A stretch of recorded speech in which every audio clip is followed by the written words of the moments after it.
So hi guys, welcome back to my to videos. तो इस video में दोस्तों डिस्कस करने वाले हैं यहाँ पर कुछ इंपॉर्टेंट कंपनीज़ को और उनसे रिलेटेड कुछ इंपॉर्टेंट अपडेट्स हैं जिसकी बात करेंगे इस वीडियो में। तो चलिए दोस्तों वीडियो की शुरुआत करते हैं। सबसे पहले कंपनी को डिस्कस करते हैं। पहली कंपनी का नाम है KPIT टेक्नोलॉजीज लिमिटेड। बट इसको डिस्कस करने से पहले दोस्तों, अगर आपने अभी तक चैनल को सब्सक्राइब नहीं किया है तो चैनल को सब्सक्राइब करके बेल आइकन को प्रेस कर लो ताकि आने वाली जितनी भी अपडेट्स हैं उन सभी अपडेट्स का नोटिफिकेशन आपको सबसे पहले मिल सके। तो चलिए दोस्तों वीडियो की शुरुआत करते हैं। सबसे पहले बात करते हैं KPIT टेक्नोलॉजी से रिलेटेड कुछ इंपॉर्टेंट अपडेट्स के बारे में। सो दोस्तों, अगर आज के दिन की बात करें तो KPIT का परफॉर्मेंस नो डाउट थोड़ा सा पहले के मुकाबले बेटर हमें देखने को मिल रही है। अब परफॉर्मेंस बेटर होने के पीछे का एक प्रॉपर न्यूज़ है। न्यूज़ दोस्तों ये है कि KPIT टेक्नोलॉजी की एक जॉइंट वेंचर है जिसमें आने वाला है इन्वेस्टमेंट, और ये इन्वेस्टमेंट आने वाला है क्वालकॉम की तरफ से। अब ये इन्वेस्टमेंट का अमाउंट है 10 मिलियन यूरोज़ का। अब दोस्तों इस चीज़ को थोड़ा सा डिटेल में भी जान लेते हैं। तो देखो, अगर हम बात करें इसकी जॉइंट वेंचर की तो उसका नाम आप यहाँ पर नोट कर सकते हो। ये एक टाइम पे KPIT टेक्नोलॉजी की 100% सब्सिडरी हुआ करती थी। फिर दो कंपनी के बीच में एक जॉइंट वेंचर एग्रीमेंट हमें देखने को मिला था, और उसके बाद 50-50% का जॉइंट वेंचर हमें इसमें देखने को मिली। ठीक है, अब देखो 50-50% का जॉइंट वेंचर इट मीन्स मतलब दो कंपनी इस कंपनी के मेन इन्वेस्टर्स है या फिर बोल सकते हैं मेन शेयर होल्डर हैं, जिसमें एक कंपनी तो हमारी KPIT टेक्नोलॉजी हो गई और दूसरी कंपनी का नाम आप यहाँ पर नोट कर लो। अब यहाँ पर दोस्तों बात यह है कि दूसरी छोड़ो, अब तीसरी कंपनी का एंट्री होने वाला है जिसका नाम है क्वालकॉम। क्वालकॉम तीसरी कंपनी बनने वाली है जो कि KPIT टेक्नोलॉजी के जॉइंट वेंचर में इन्वेस्टमेंट करने वाली है, और इसका अमाउंट क्या है तो अमाउंट है 10 मिलियन यूरोज़ का। तो ओवरऑल ये सारी चीज़ें हैं जो कि KPIT टेक्नोलॉजी के शेयर में आपको फोकस लाती हुई देखने को मिली हैं, जिससे रिलेटेड आर्टिकल्स भी आप यहाँ पर नोट डाउन कर सकते हैं। तो चलिए दोस्तों अब डिस्कस कर लेते हैं अगली कंपनी को। अगली कंपनी का नाम है RVNL यानी कि rail Vikas Nigam limited. But दोस्तों अगर RVNL से रिलेटेड बात करें तो इस कंपनी में फ़िलहाल सबसे बड़ी खबर ये निकल के आ रही है कि इन फ्यूचर हो सकता है आपको RVNL, IRFC, Ircon international, RailTel, IRCTC इन सभी का मर्जर। अब इससे रिलेटेड कंप्लीट डिटेल्स हम लोग जान लेते हैं। बट सबसे पहले एक छोटा सा पॉइंट मैं बता देना चाहूँगा, जितनी भी चीज़ें यहाँ पर हम लोग डिस्कस कर रहे हैं ये कोई ऑफिशियल न्यूज़ नहीं है कि आपको कल इसका मर्जर होता हुआ देखने को मिलेगा या फिर अगले साल इसका मर्जर होता हुआ देखने को मिलेगा। इससे रिलेटेड कुछ इंपॉर्टेंट अपडेट्स रिलीज़ हुई हैं जिसकी बात हम लोग करेंगे, तो चलिए उसको जानते हैं।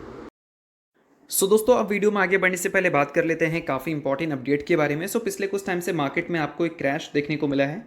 अब इस क्रैश में काफ़ी सारे लोग अपॉर्चुनिटी भी देख रहे हैं, बट अपॉर्चुनिटी बेसिकली उनके लिए होता है जिनको आइडिया होता है कि इन्वेस्टमेंट अगर करनी है तो कहाँ क्या देखकर करनी है, और इसका जब आइडिया आपको लगता है तो बाकी सब इन्वेस्टर्स के कंपैरिजन में आपकी जो पोर्टफोलियो है वो ज़्यादा ग्रो करते हैं। और इन सारी चीज़ों को मैं आपको सिखाने वाला हूँ एक वेबिनार में, और पर्सनली मैं जो चीज़ यूज़ करता हूँ वही मैं आपको सिखाऊंगा। और पास्ट का जो रिकॉर्ड है मेरा वो पर्सनली इन सारी चीज़ों के बेसिस पे काफ़ी ज़्यादा सही रहा है। टेक्निकली और फंडामेंटली काफ़ी सारी चीज़ों को देखना होता है। अगर हम टेक्निकल टर्म में बात करें तो कुछ सेटअप्स मैंने यूज़ किया है पास्ट में, और वो सेटअप्स के बाद काफ़ी अच्छे रिटर्न्स मुझे मिले हैं। एक कंपनी में मैंने इन्वेस्ट किया था, तब जब वो कंपनी एक सेटअप क्रिएट कर रही थी 540 के लेवल के आसपास, फिर रैली आपको 770 रुपये तक देखने को मिली थी। और भी कुछ कंपनी है जिसमें सेटअप आपको 7000 के आसपास देखने को मिला था, और रैली स्टॉक में आपको फिर 20,000 तक के लेवल्स तक देखने को मिली थी। उसके अलावा और भी कुछ कंपनी थी जिसमें 4900 के आसपास सेटअप देखने को मिला था, फिर रैली आपको 7500 तक देखने को मिला। और भी कुछ स्टॉक हैं जो कि इसके प्राइम एग्जाम्पल हैं। अब देखो दोस्तों, अभी जो मार्केट में गिरावट दिख रही है, इस गिरावट में काफ़ी सारी कंपनी में आपको ये सारे सेटअप्स देखने को मिलेंगे। मतलब बहुत सारी कंपनी है, बट हर दूसरे कंपनी में ये सारे सेटअप्स हैं, बट इसको आइडेंटिफाई करना आना चाहिए। और वो चीज़ें मैं आपको इस वेबिनार में सिखाने वाला हूँ, जिसका डेट रहने वाला है 23 मार्च को, और इसका जो प्राइस रहने वाला है वो काफ़ी कम रहने वाला है, जो कि ईजिली आप अफोर्ड कर लोगे। और इससे पहले भी हमने एक वेबिनार अरेंज किया था जिसका फीडबैक हमें काफ़ी ज़्यादा कमाल का मिला, काफ़ी लोगों ने प्यार किया।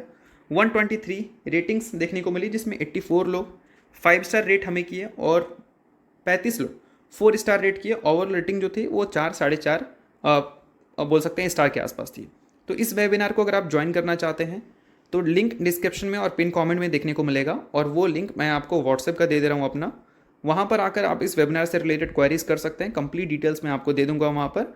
और जो भी वेबिनार से रिलेटेड क्वेरीज़ है या फिर आपको वेबिनार के बाद किसी भी तरह का क्वेरीज़ रहेगी तो उसको हम लाइफ टाइम तक आपका शॉर्ट आउट करते रहेंगे। तो लिंक आपको डिस्क्रिप्शन में पिन कमेंट में देखने को मिल जाएगा, और स्क्रीन पे आपको नंबर भी दिख रहा होगा व्हाट्सएप का, उसके थ्रू भी जाकर आप रीच कर सकते हैं।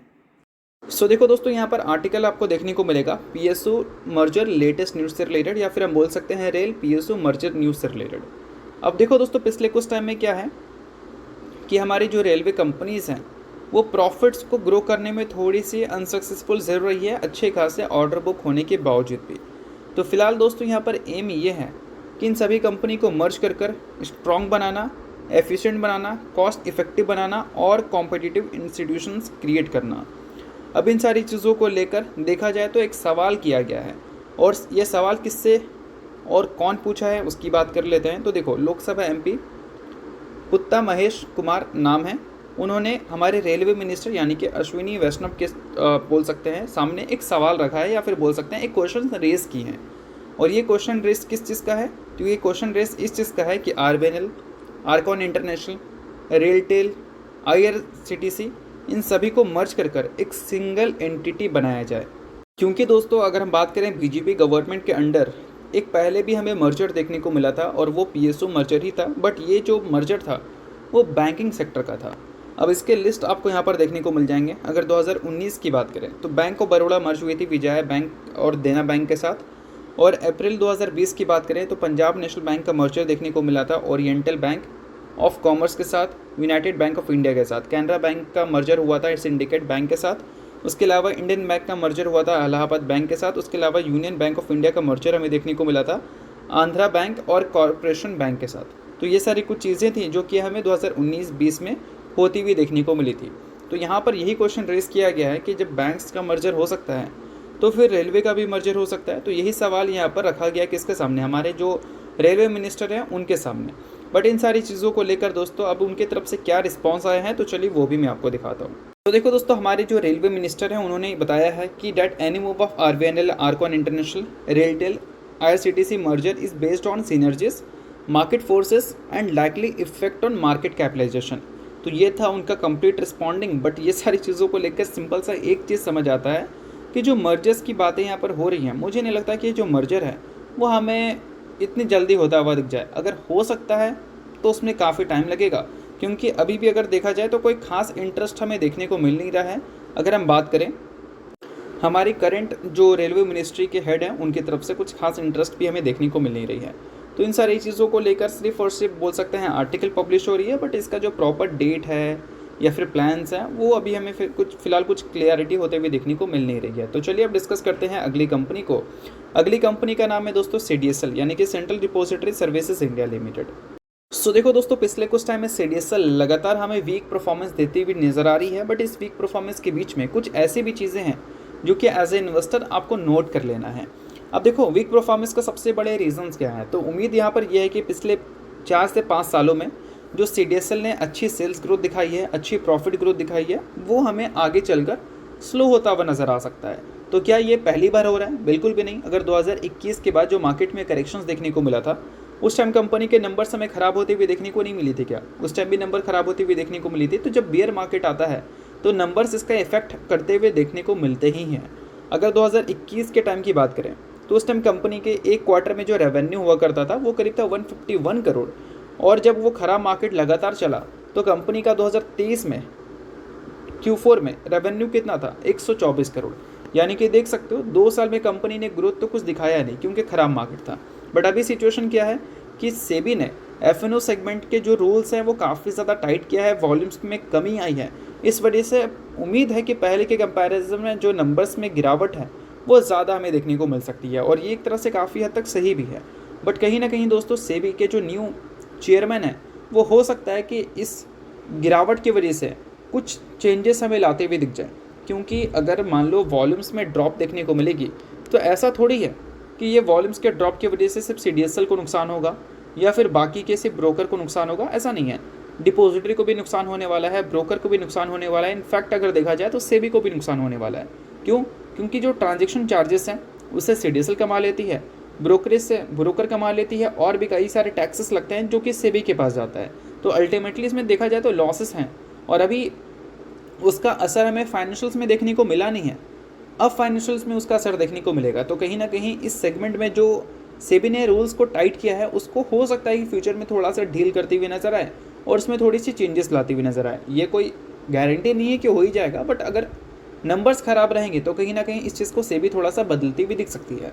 साथ में दोस्तों ये भी आपको नोट करना है कि ट्रांजैक्शन चार्जेस से जो इस कंपनी का रेवेन्यू आता है, उस रेवेन्यू में सबसे ज़्यादा कंट्रीब्यूट एफ सेगमेंट करता है। बट अगर एफ सेगमेंट में ट्रैफिक कम रहेगी तो कहीं ना कहीं एक चीज़ हम मान सकते हैं कि एफ सेगमेंट के कुछ ट्रेडर इक्विटी में शिफ्ट हो सकते हैं, इंट्राडे वगैरह कर सकते हैं, और ऐसी चीज़ों में वापस से CDSL के जो नंबर्स हैं वो ऑन ट्रैक हो सकते हैं। बट इसमें थोड़ा सा कंपनी को टाइम लगेगा, मार्केट के सुधरने का भी कंपनी वेट करेगी, क्योंकि नए लोग का पार्टिसिपेशन अगर नहीं होगा तो फिर ऐसा नहीं कि अगले क्वार्टर से ही रिकवरी देखने को मिल जाएगी।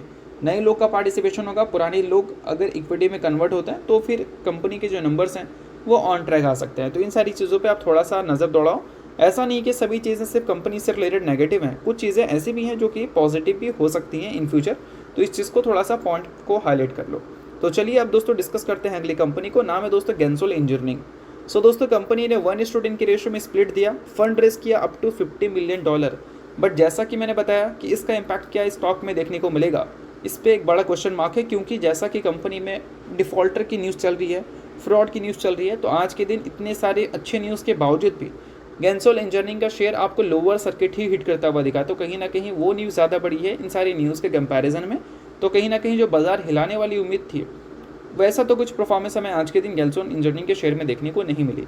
सो एज ए इन्वेस्टर ये न्यूज़ आपके लिए इंपॉर्टेंट है तो नोट कर लो, इंपॉर्टेंट नहीं है इग्नोर कर सकते हो। तो चलिए दोस्तों ये वीडियो यहीं था। आपको वीडियो आपको अच्छा लगा होगा, लाइक कीजिए, पहली बार सब्सक्राइब कीजिए। वीडियो के लिए बहुत बहुत शुक्रिया।